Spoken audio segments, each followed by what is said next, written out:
Imagine stepping onto a sumptuous cruise ship, buzzing with the thrill of an upcoming adventure. You're not the sole voyager, and every fellow passenger has a tale to tell. Welcome to the SS Spectre, a vessel with a past as rich and varied as the sea it voyages across. The Spectre is a marvel of modern engineering, a floating metropolis featuring all the comforts of a five-star hotel. It's a realm of grandeur and affluence where every comfort is within reach. Yet the Spectre conceals more than meets the eye.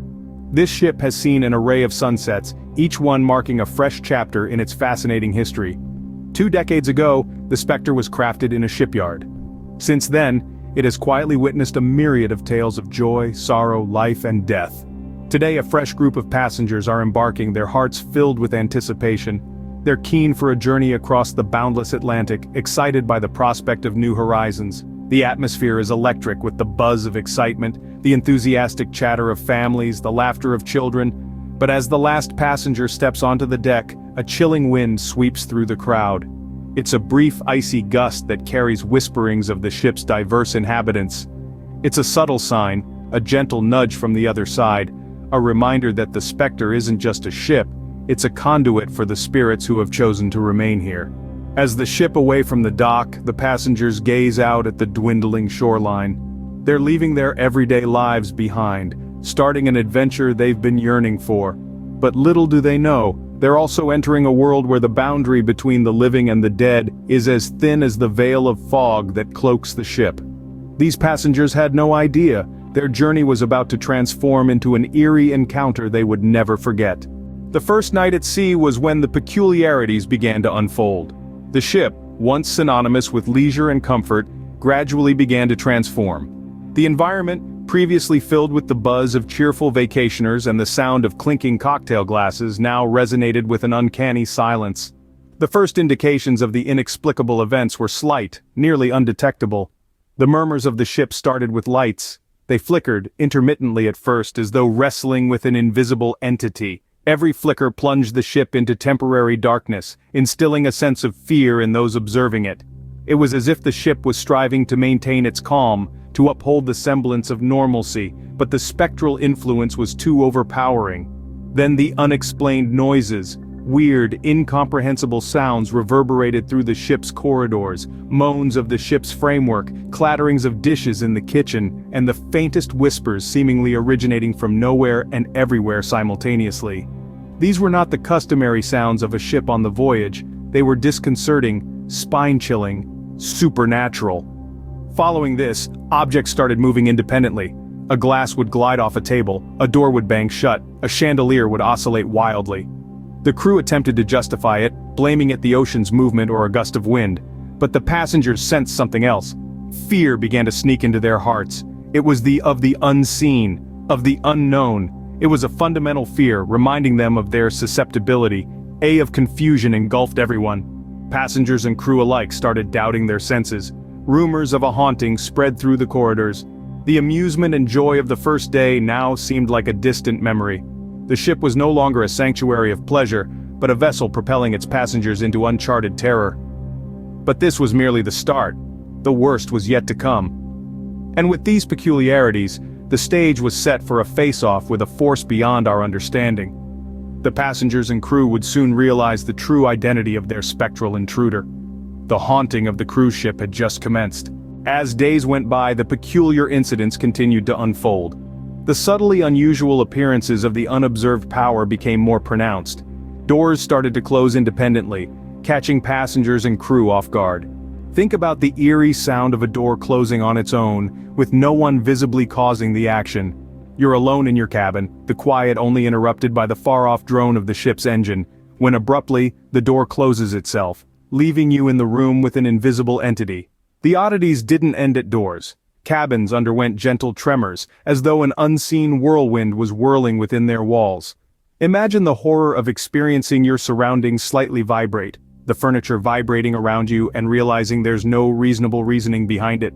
You're on a ship, in the middle of the sea, with no place to run.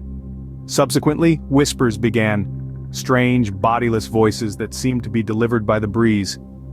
Initially soft, they grew louder, more persistent. Whispers that reverberated through the ship's corridors, bouncing off the steel walls and into the passengers' ears. The whispers were indistinct, an orchestra of quiet sounds that made those who heard them shudder.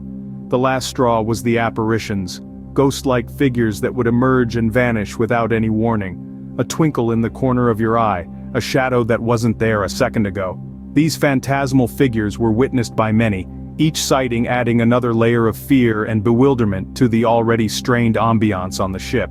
As the days transitioned into nights, the fear amongst the passengers and crew escalated. What began as a delightful voyage had turned into a nightmare of otherworldly dimensions. Frantic efforts to comprehend and halt the paranormal activities were met with more hostility from the invisible entity. Seances conducted in the grand dining room, prayers murmured in hushed tones, all were answered with increased activity from the unseen menace.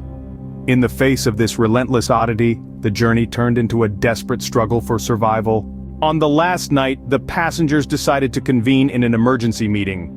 The air turned heavy with anticipation, and an uneasy silence blanketed the ship.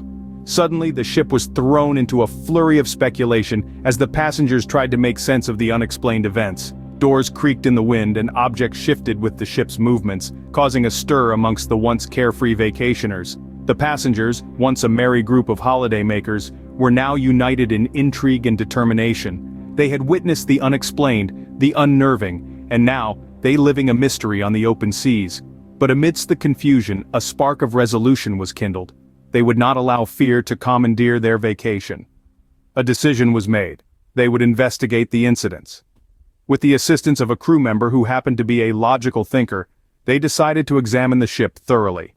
In the grand dining hall, the tables were pushed aside, and a strategy session ensued.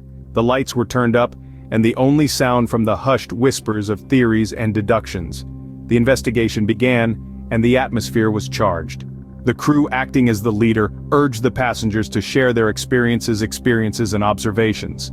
The air grew thick with tales of strange occurrences, and then, a voice rang out, louder than the rest. It was a passenger sharing a logical explanation that seemed to fit all the incidents. The passengers listened, their fear replaced by a newfound curiosity.